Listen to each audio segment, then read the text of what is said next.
If you're struggling with self-sabotage and you don't know where to start, here, right here on this podcast, we're building the community. I want to remind you, breaking self-sabotage patterns takes time. You've been operating like this for years, every decade, like I was.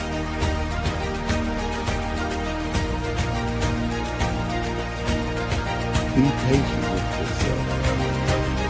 Celebrate the small wins. We're building a community of people committed to breaking these cycles.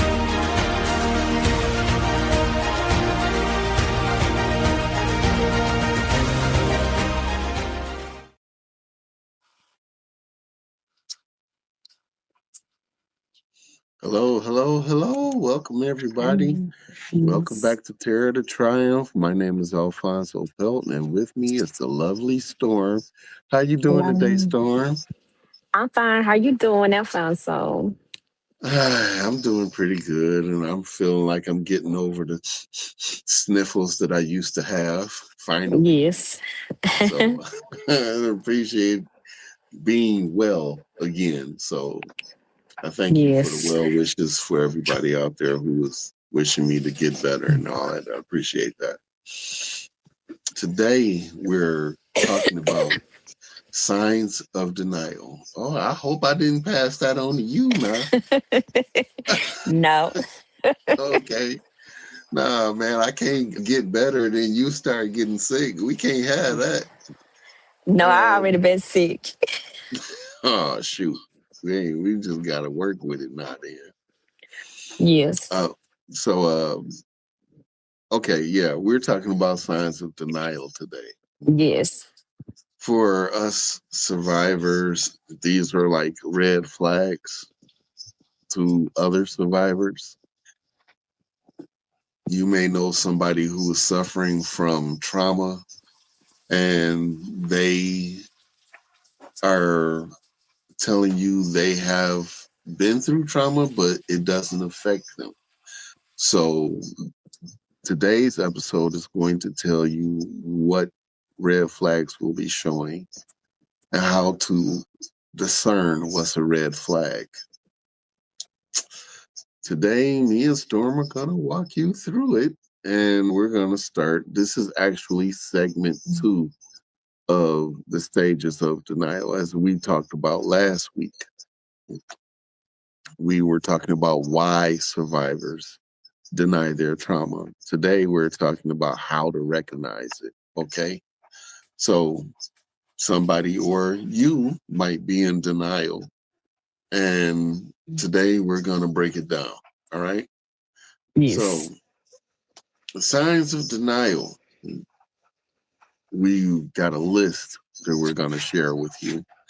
And Storm and I are going to hopscotch. We're going to go back and forth, taking turns on the list. And I'm going to go off with the first one. First sign is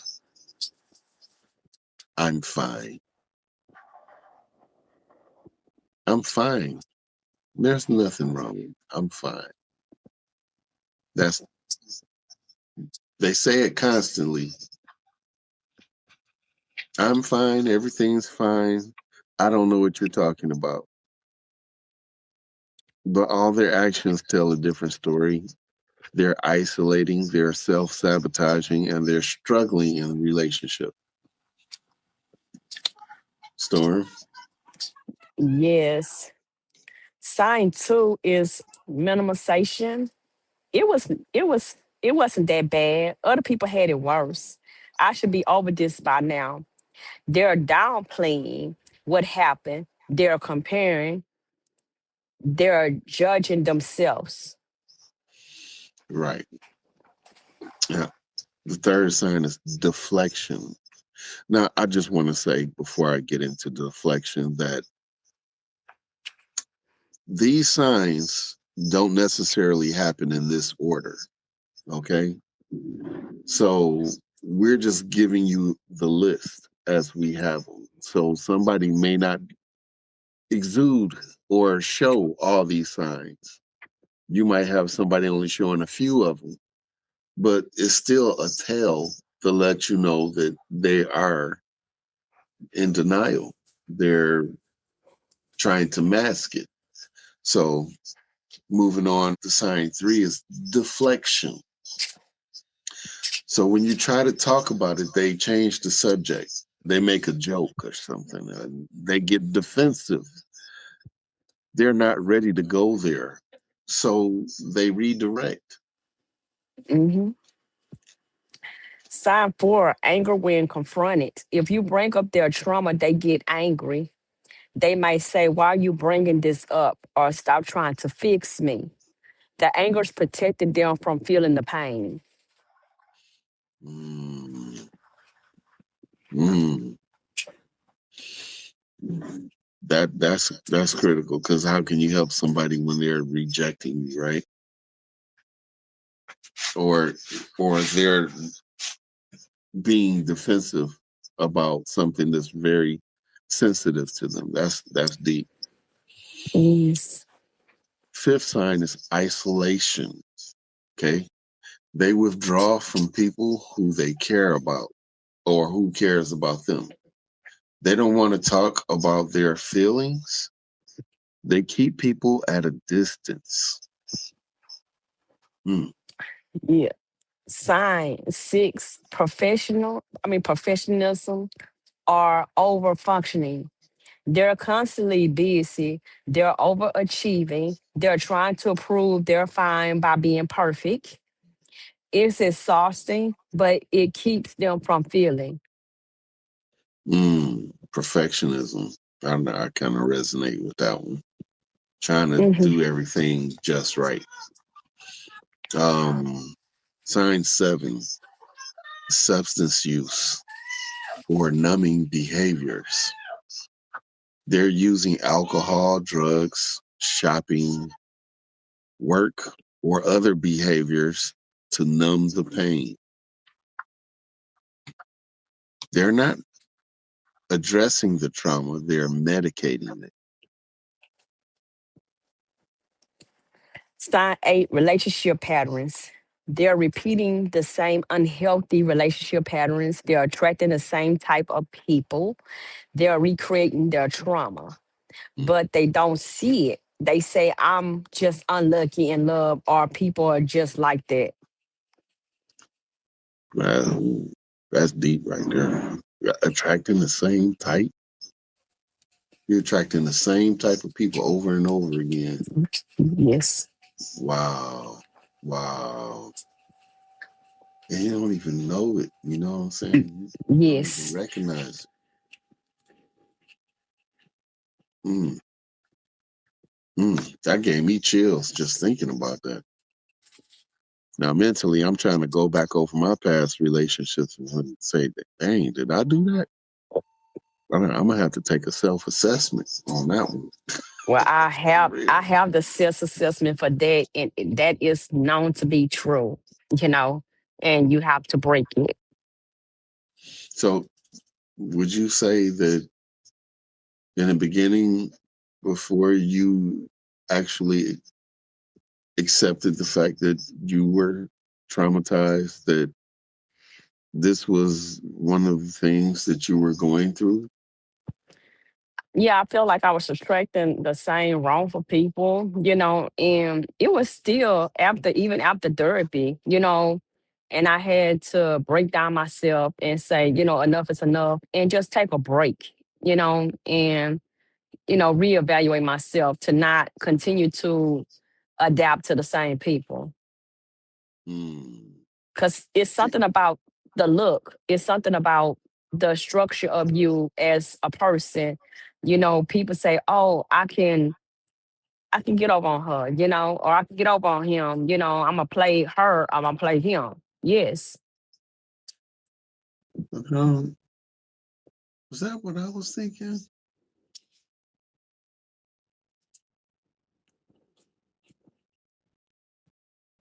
I ain't gonna lie. Back then, I was probably thinking, I just want some. I ain't gonna lie. Back then, I was a horny toad. I don't. I'm not. We not gonna even get into. No, But we we gonna being go hundred to percent, we being honest, right? So yes.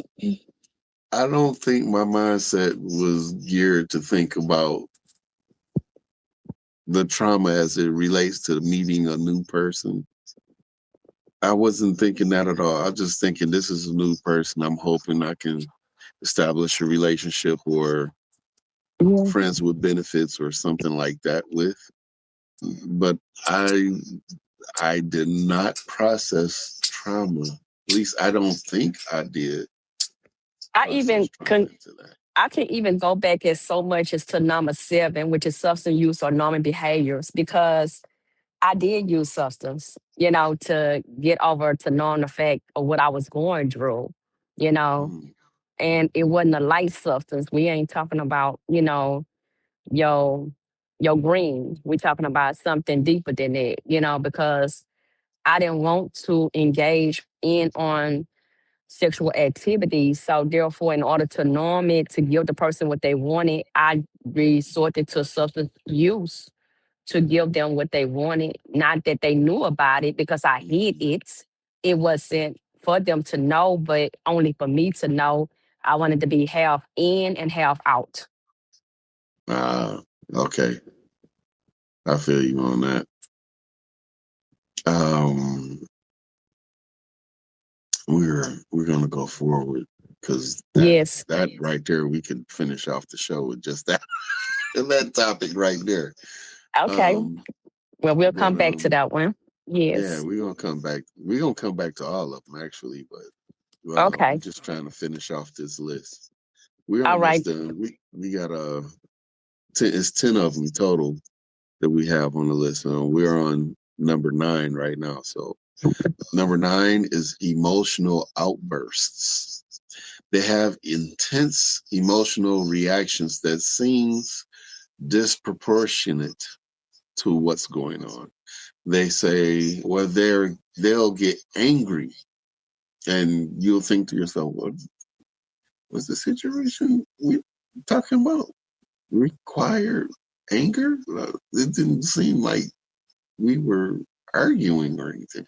Or they'll get really, really sad or anxious, and it doesn't seem like there's a clear reason for it.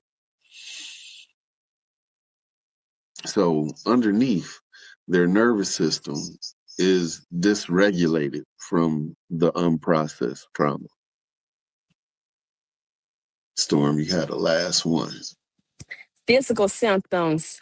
They have chronic pain, headaches, stomach issues, or other physical symptoms that doctors can't explain. Their body is holding trauma. Now, we all Yes. heard said that you having mental problems can manifest physically. So, this is one of those things when you do not address the mental issues that you have from the trauma that you suffered, and you try to circumnavigate it and continue life as if the trauma never happened. The trauma is a part of you at that moment, and it continues to be a part of you. Okay, I just thought about saying something that's very prevalent to this whole list, right? You cannot escape yourself. You're always with you. Your thoughts, your emotions, your physical body, you're always present with you. So when thoughts come flooding in and you don't know where they're coming from, that's that trauma dealing. You got to deal with it sooner or later. When you out and about and all of a sudden you feel like you about to be attacked out of nowhere, that's that trauma coming back. When you having crazy thoughts and stuff like, oh, they're about to leave me. They're about to leave me. I'm, you don't. It's not proportionate to what's going on. It doesn't make sense. That's that trauma kicking in. You have to recognize that, folks, fam. Look, Trauma is the actual thing. Nobody wants to admit that they've suffered trauma, but those who have and sought help, professional help, a master therapist, and have started receiving that help can start to see, you can start to see, hey, I didn't know that I was doing that. I didn't realize I was, I didn't realize and when you start waking up, then you can start addressing the issues. Your therapist can help you start rewiring your nervous system so your trauma can dissipate. But until then, you will be exuding these signs. You will be showing these signs. There will be a part of you, and you can't run from that. You might not want to think about the trauma that you suffered, but the trauma is still with you. You can't escape that. And denial is hurting you more so than it's hurting anybody else because you're the one suffering the most. So here on Terror to Triumph, Mia Storm, we're here to help you try to navigate your way out of that. Okay. Yes. So now we're going to just talk about what we've already talked about, go a little bit deeper into it. So the I'm fine thing. Listen, people, but the trauma, it doesn't necessarily have to be childhood trauma. You could have been in a car accident, a severe car accident. I've heard people get out of a rollover say, oh, I'm fine. You got a broke leg. You don't realize you're denying it already. You don't want to people to think that you just got out of a car accident or that you're injured or anything. Your brain is trying not to think about it. You're already in a trauma state. So yeah, after the trauma, you don't want to deal with the trauma no more. I'm fine. Everything's cool. I'm good. Yes. Big Brody, ain't nothing wrong with me. I'm straight. Then you start showing these red flags. You start pushing people away. You start self-sabotaging. Yeah, I'm looking at you because Yes. you the one that's like us, but you in denial. You don't want to believe it. You don't want to accept it. But hey, we've been through it too. No Storm and I. Ain't that right, Storm? Yes, we have. We've been through it. But I remember when after I was traumatized, I was telling myself that I was fine. Every day, I'm good. I'm gonna be okay. I'm gonna be. I was lying to myself, but it was Yeah. me trying to get past that because I didn't have nobody to talk to. So I was talking to myself. I'm gonna be okay. Just get up. Yeah. Just keep moving. Just go to school. Do this. Do that. Do that. You know. Yeah, you had to talk to yourself. I did the same thing. Just imagine somebody drawing you around the room like you're a rag doll, Mm, cutting your clothes off of you, choking you half to death, doing it, and you like trying to figure out, okay, I'm walking home, I'm crying, the person that I'm walking behind don't actually see it, and mm, before I can turn down another street, I know that we're going to end up being side by side. So I'm already trying to wipe the tears away. I'm trying to make sure that my clothes is kind of halfway decent. And, and I'm getting ready to go home and face everybody and not have this look like what I've been through. So yeah, you are going to when you go through it, fam, you're gonna be like, I'm fine. And I did this for 10 years. I'm fine. I woke up and imagine somebody haunting you for 2 years and you just keep saying, I'm fine, but your heart is seeing a whole different thing. Your heart and your mind is seeing a whole different thing because you're seeing this person every day. every day. They never go away because he never did go away for 2 years. So, yes, for 10 years, I had studied and I manifested numbness. I'm fine. I became numb, you Mm, know. yeah. To me, the I'm fine part with me, I just didn't want nobody to know, and I kept it to myself in the beginning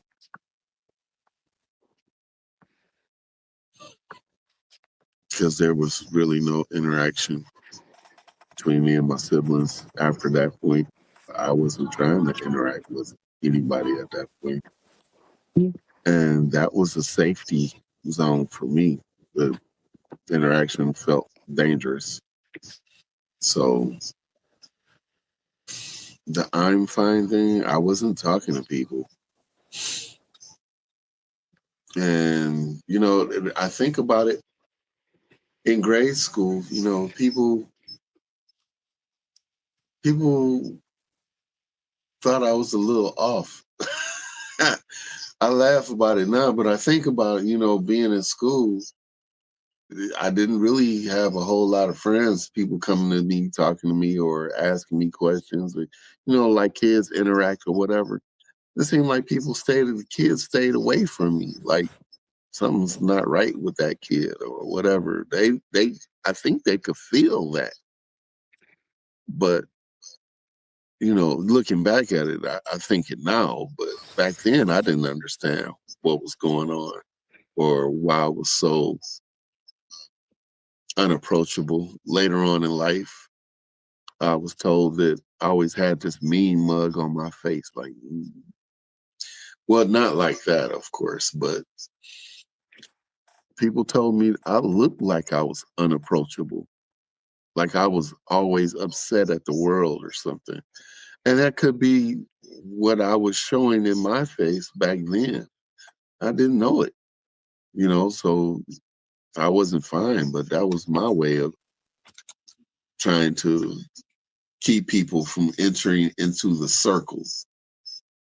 So when you talk about minimalization and we say other people had it worse or I should be over this by now or whatever, I don't think I really had those feelings or thoughts. I always had the opposite. I always said nobody could be going through what I'm going through. Nobody can understand what I'm going through. This is horrible what I'm going through. Nobody can get it in their head and say they can understand what I'm going through. And I couldn't fathom that other people are suffering like I had suffered. So it wasn't a thing of minimalizing. I never got to that point. Did you ever minimalize? Yeah, when you say I'm fine, that's memorization right there. It's two in one because you minimizing the fact that what done happened to you. You're not willing to talk about it, and you're denying it. And then when you do start talking about it, you still minimizing it because you like, well, maybe I should be over it. Yeah, Well, everybody else had it worse than me because I have said that. People have told me their stories, and I was like, well, man, I thought my story was bad. Somebody else's story was better than mine. mm,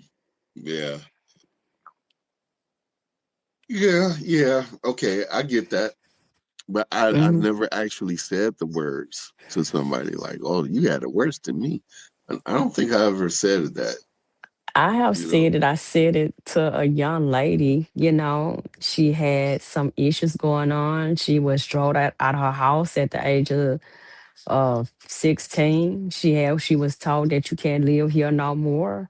She had Mm, resorted to the streets. She was barefooted, eating out of trash cans and stuff, trying to figure out where she was going to get her next meal from. And she lived like this for, a couple of months, or maybe a year, that she lived like this, trying to figure out where she was going to go. And her own siblings was not trying to take her in. She was put out by her own mother and her grandmother, you know? Jeez, man. So the trauma coming in different sizes and forms, right? Hmm. So that's traumatizing being put out and you have no place to go as a young adult, as a youth, or parents just not at home, you home by yourself as a youth. That's also traumatizing. Neglect. I apologize for yawning, y'all. I worked the midnight shift. I have not been asleep yet. So you see me yawning is no disrespect to the listeners. And I just want y'all to know that I'm not taking this lightly, but I am forcing myself to work through this, my tiredness and everything. So bear with me today. I haven't had an energy drink or anything like that to try to keep me up. I haven't drunk any coffee. I just came and started doing my pre production work for the show today. So I apologize about my tiredness. Deflection. I have to think about nobody really, I didn't have anybody to talk to ask me had something happen. So I never was able to deflect. Well, I had No. deflection, but it was the other way around, How so? because when you tell people about what's going on with you and you're not the person that's changing the subject, there are the people that saying you should be over it by now. It happened 20 Mm, years or 15 years ago, and why I you see. own it? Did you give it to God? And God Mm, don't have anything to do with this. Not that he can't change you. This is no offense to all religious people. It's no offense. But when you have gone through the trauma and every time you talk about it or every time you can reflect on it, if you hear a certain song or if you see a certain person, your mind tickle and that's a trigger. You can't mm, tell me that you can get over it, because you can't. To this day, if I hear a certain song, if a certain word is said, triggers will happen, people. And I have to live with that. Have it got better? Yes, Drew Derpy. But believe me, my audience, my fam, you wouldn't have wanted to cross me years ago before I got help because that trigger mean that I was probably going to unalive you. And that's how deep it was. mm. See, trauma is real. We trying to tell you. We crack jokes and all that stuff on this platform, but we're really serious about what we're talking about because we lived it. This is not a joke. This is not a party. This is not a social, well, it is a social gathering for survivors, but this is not a game. You know, this is real. Yeah. Oh, wow. Look at this. So This if you 29 minutes. uh, yeah, so if you come in the chat and you hear, voice your opinion because this is a safe environment. We make it safe here for you so that you can ask questions, so that, and if you have questions for us, we more than pleased to answer those questions, because we're here to get you on your way. We're not therapists or doctors, but because we went through this, we are people that has experience what you probably going through. You know, Yes, so you're yes. not alone at all. On no offense, it's no offense to veterans, but we are PTSD operated, you know, and we have PTSD, and you have to do something about your PTSD before it get out of control because you will hurt people. Like I say on my platform, hurt people will hurt people. So Mm, please reach out to your community counselor, reach out to the hospital. You don't have to tell the reception what you want a service counselor for. You don't have to tell them nothing except that I need, to talk with someone, a social worker. And if they say, well, no, you don't need to know because that's not how that works. You just need to point me in a direction so that social worker can tell me where I can get help from. So if you do not have a community center, please reach out to your local hospital, your local clinic, because they in the clinics, and get their help, because they will provide you help for free. It's free Mm, help out there. So go get it. I worked with social workers, not for me, but for other people. I have worked with social workers. I have worked with people, that's at the hospital helping other people. It is vital that you reach out, fam, and you get the help that you need, because it is vital. And I say this on my own platform. Please get help. It is vital. This is not a game to us. We did go through it. Yes, we crack jokes with each other because we want to make you feel at home. We want to make you feel comfortable. We don't want to make it too just serious, but we make jokes out of it sometimes, but the serious matter of it is, family, is that you have to understand you're playing with your life. So don't do it. Don't do it. amen to that. Amen to that. Yeah, we are actually out of time today. Okay. Um, we're only supposed to be on for 30 Your minutes, minutes. and we went over as we normally do go over because we always have great information for you. But I have something for you that really talks about what Storm was just talking about. If you would go to https:// trauma therapist network.com, you can find a therapist there. You can talk to somebody. You can listen to podcasts on there. And this site is all about connecting survivors, trauma survivors, to professional therapists. There's also another site I wanted to inform you guys of, and it specifies the EMDR training for therapists. And that's very, very important. I want you guys to know. This is an international website, by the way. This is not just local here in America, but I want to give you the website for that. So the website for that is kind of weird too, but HTTP, I don't know if it's HTTPS or HTTP, but you could do www.connectemdr.com.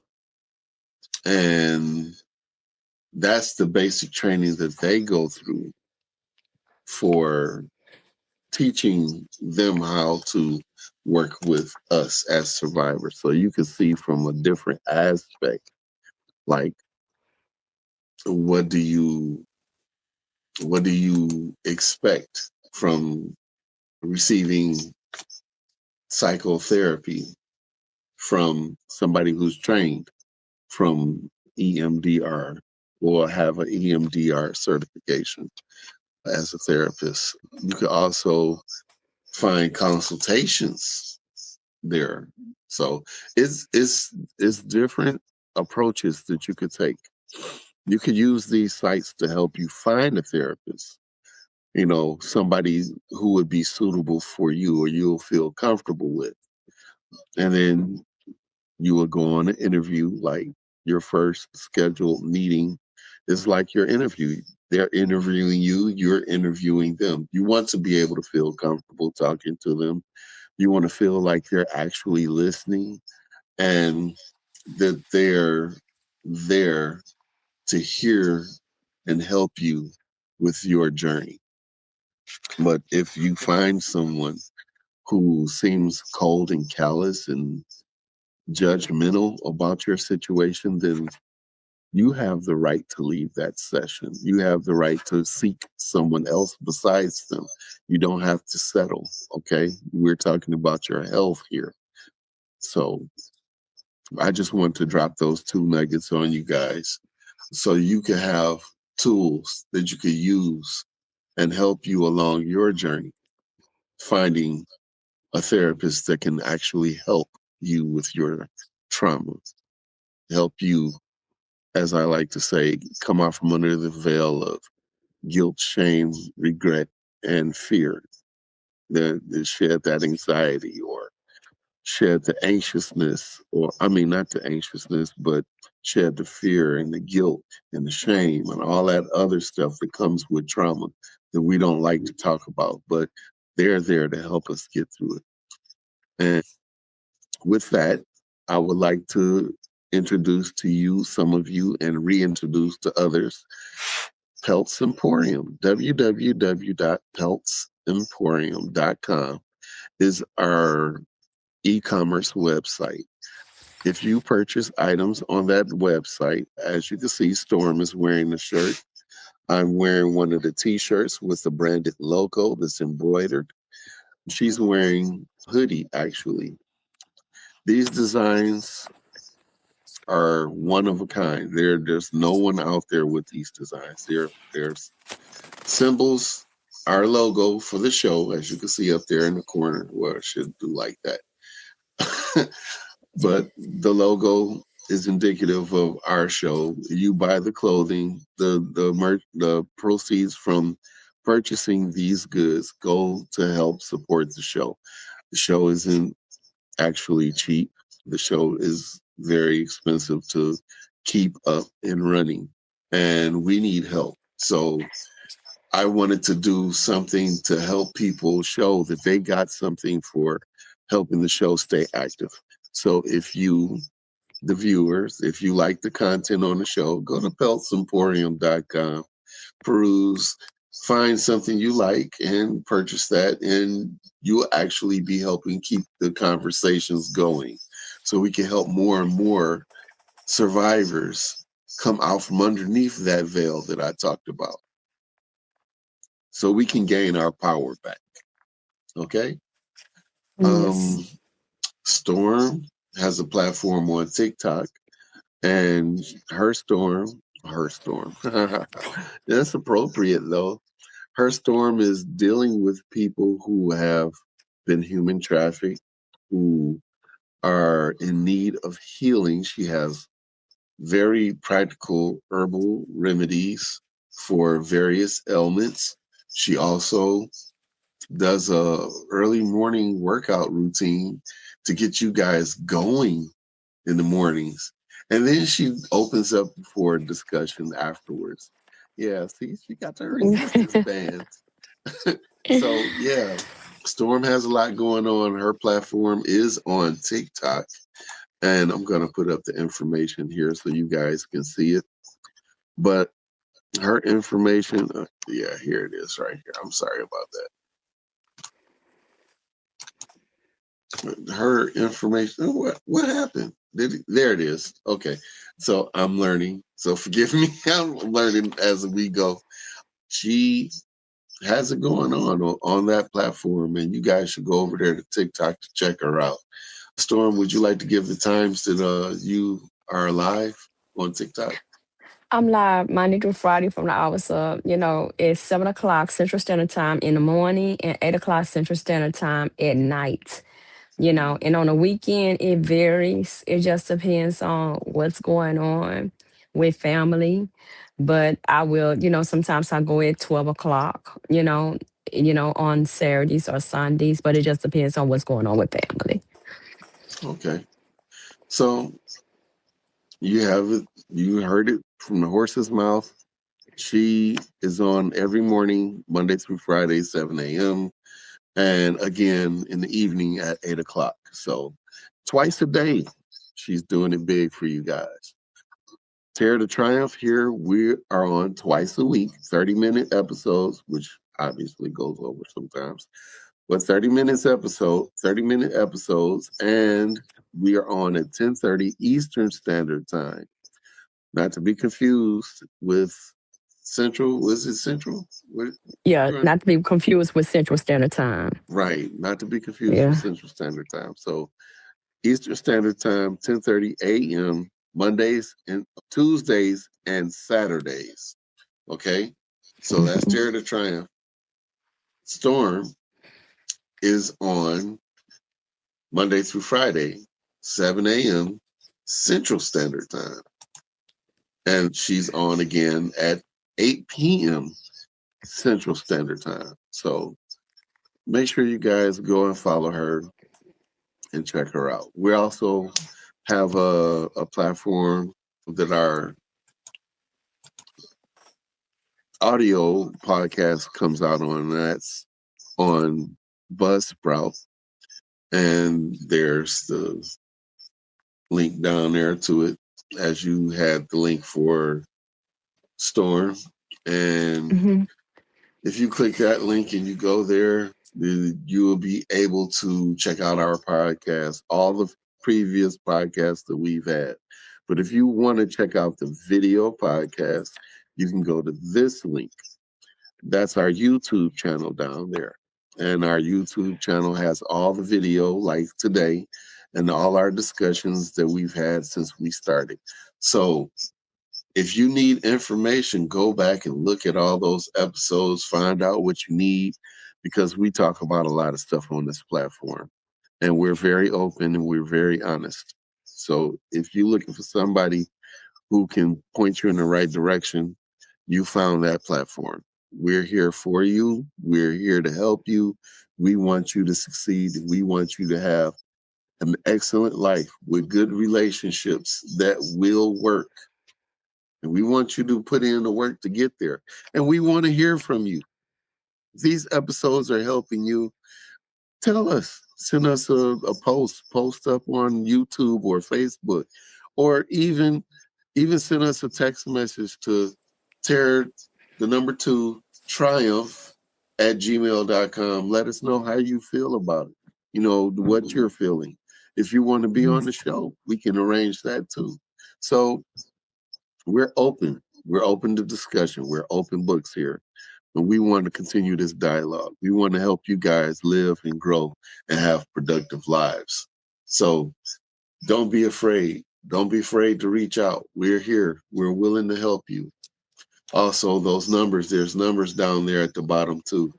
And like the National Child Abuse Hotline, the National Sexual Abuse Hotline, the National Domestic Violence Hotline, those numbers you can call in America 24/7, 365 days a year. People are ready and willing to help you get your life back on track. Okay? One step at a time. They're not rushing you, they're not judgmental, they're not condescending, they're willing to help. These are people trained to do so. Okay. Even in crisis, that's 988. If you're having thoughts of suicide, or you're feeling like you're in a crisis state, like you're about to implode or something, you can dial 988 anywhere in the nation and somebody will be there to help you. Okay. I think I've said enough for today. What Okay. about you? You think you got it all out? Yes. Oh my God. Yes. Okay. Because we're like 15 minutes over. Okay. So that's our episode for today. I'm Alfonso Pelt. This has been Storm. We thank you for coming. Don't forget to check out peltsemporium.com and buy some merchandise. Anything except for Crystal's Corner, by the way. Crystal's Corner is different sections, and you can purchase stuff off of there too. Anything off of there you could purchase, but that's a separate entity inside the website. So if you purchase anything from PE, Pelts Emporium, except for Crystal's Corner, those proceeds go directly to funding Terror to Triumph. So go buy some merchandise. Tell your friends about the podcast. Wear some stuff proudly and let them know, hey, I'm a survivor. You know, we're surviving together. It says that right there Yes. on the shirt. Surviving together. See on the hoodie, surviving together, the podcast. We're here to help. We want the world to know. We're not hiding in silence. We're not empowering our assaulters anymore. It's not happening anymore. This platform is for you. Come join us. All right? Okay. Okay. Y'all have a good day, good week, and we will see you back on Tuesday unless you go check out Storm on her platform. And you will be seeing her on Monday or today, even if you go check her out. So check us out. I will talk to you on Tuesday. You can see Diamanda or Storm anytime during the week on her platform. We Yes. wish you the best and have a great week, okay? All right.